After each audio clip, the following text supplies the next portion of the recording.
Hey everybody, it's Ron, Lynette, and Debbie, all back for another edition of Ask Ron.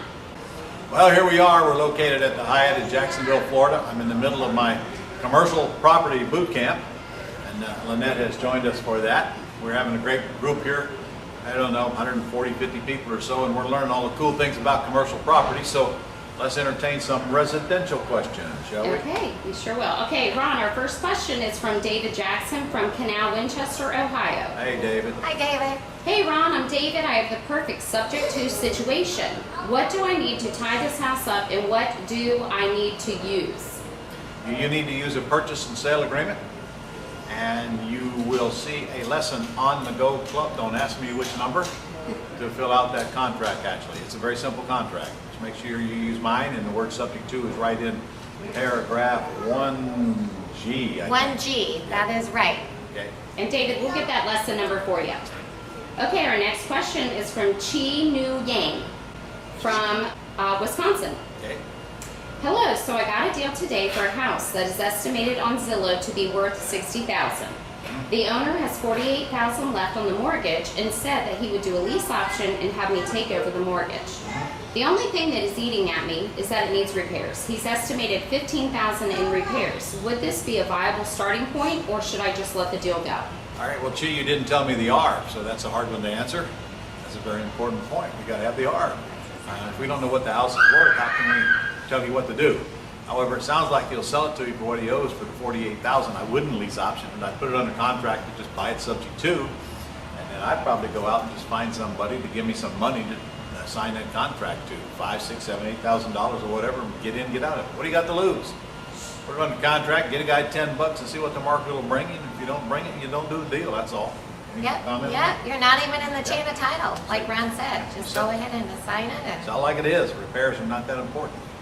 All right. Okay, so our next question is from Divakar Khanna from Minneapolis, Minnesota. Oh, that's where I'm from. Oh, yay. Okay, I have a seller ready to give me the option to sell their property, i.e. find a buyer on lease option terms for the seller. I don't plan to own the property. I just want to pocket the upfront cash down payment from buyer approved by the seller and get out of the way. What agreement should I use for the contract with the seller to have the option to find a buyer for them and have the right to show and market their property for the next 90 days? All right. Well, first of all, I do not like any of your terminology. Your language is bad language. You never will have the right to find a buyer for a seller if you don't have a real estate license. Your goal is to lease option it from the seller and then find a tenant buyer to sublease it from you. You cannot sell properties for other people without a license. So I don't want to hear those words again. Yeah, I know. I was like, So no. your goal is to tie it up with a lease option agreement, which is on your Go Club site, and then go find a buyer that will lease option it from you with a higher down payment. And then if you want to assign that back to the seller, you're okay. This lesson is also on the Go Club site. The forms and the agreements are on the Go Club site. Of course, the smartest thing for you to do is come see us at Quick Turn Real Estate School, where you will really get trained on how to do this correctly. Absolutely. Okay, Ron, I think this is the first for us. We have a student, Olimide Kamapai from Scotland. Oh, great. Scotland. Yes. Hello, Ron. I want to make an offer of $250,000 for a commercial building with residual income of $7,500. The market value after appraisal is $365,000. Okay. The seller is desperate to sell as he does not stay in the city and too old to look after the property. Got it. I want to make the offer to the seller on a no money down payment with no deposit and for him to deed me the property. The terms I want to propose is to pay him the whole payment in 6 months. Meanwhile, he still gets half the residual income. While that gives me the time to get a mortgage and pay him off. Please, how can I structure the deal? Well, you're certainly complicating the crap out of it. If you're going to get a mortgage to pay him off, why don't you just put it under contract subject to you getting the loan? That's the simplest and easiest thing to do.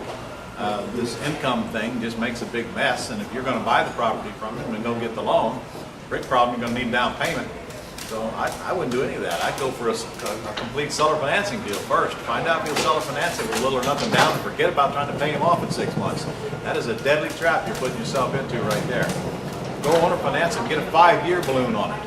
And in the meantime, start making him a payment considerably less than what the income that you're getting off this property is, and make this a very simple transaction.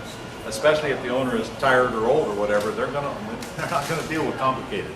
And I had a hard time figuring out what the deal was to begin with. Yeah, me too. If I didn't understand the deal, I can assure you the seller won't either. But like you said, Ron, Simplify. it sounds like a motivated seller, and definitely owner financing is always our first choice. Zero money down, none of your own credit. We don't want you going out getting mortgages. I mean, the bank's going to shut you down. You can only get so many mortgages anyway. That's not how we buy houses. That's not how we buy houses. That's not how we buy houses. So on that happy note, So come to the States and get trained, right? well, of course, this applies no matter where the property is, because you didn't tell us whether the property was in Scotland or the States. Oh, yeah, that's Irrelevant, right. the same thing, Okay. All right, next is from Jennifer Galloway from New Haven, Connecticut. okay? How would you go about a wholesale deal the owner has passed? Owner was deeded the property free and clear and owes back taxes. If the owner was deeded the property free, but he said he's passed, Yes, The that's owner right. died. okay, well, that has to go through probate most Probate. likely. You can't get a deed on that property until the probate court decides who actually owns the property now, and then you have to get the deed from that person. Now, what I've done is I've put them under contract with who we think is going to be the future owner, and then go do the probate for them, and then get title. But if you do that, you should get a deed in escrow from whoever's going to inherit the property with an attorney. You pay the cost of doing probate, and then that deed transfers to you automatically after that probate is over. That puts you in a position that most people won't put themselves in because they won't go pay for the probate. But if you got that deed ahead of time, you shouldn't have any issue. There's still risk. Somebody could come claim interest in that property while it's going through probate. It might create a problem, but I think the risk is minimal. Okay. All right, Ron and Lynette, we're down to our last question from Marianne Nunez Oh. from Oh, Garden Grove, Marianne. California. It's Had to get her Marianne in there. again. We love Marianne. She always Marianne, likes the answer is no. Whatever it is. Oh, she said, I only have one question this time. Amazing. Oh, All wow. right. Okay, it seems like most of the time when getting either a lease purchase or owner finance from a seller, the exit strategy is to lease option to a tenant buyer. Can you explain when it would be better if I got an owner finance from the seller to sell a tenant buyer with owner financing instead of a lease purchase? Well, I always try to get owner financing when I can, unless I know I'm going to get out, then I don't care anymore. I always prefer to own it, but remember, owning it means transfer tax and closing costs. And that's going to probably make the difference of whether you even care. Some areas that's pretty high, some areas it's not. If you're in California, your transfer tax, as I recall, is pretty high. So you might be better off just sticking with the lease option.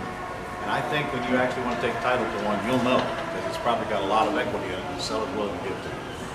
And we agree 100% on that. And if you're talking about the exit strategy, rather to do owner finance versus lease purchase buyer, oftentimes our owner finance buyer on the exit strategy will get more down payment than we will from a But lease in California, purchase. they got horrendous foreclosure laws. Yes. So in California, my exit strategy would be lease purchase, period. Because Same as then it you is can here get in rid of Florida. them faster. Yeah. Yep. Okay? Okay, that's all we have. See you guys next week. Go get some deals. Make some